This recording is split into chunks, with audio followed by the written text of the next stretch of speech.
Hey guys, just demonstrating the Eufy keypad with the door pull. You just push the home button to turn it on, punch in the code,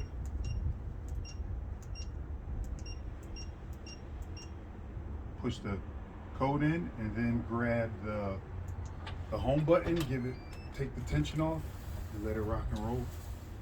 And then to lock it, you do the same thing. Oops.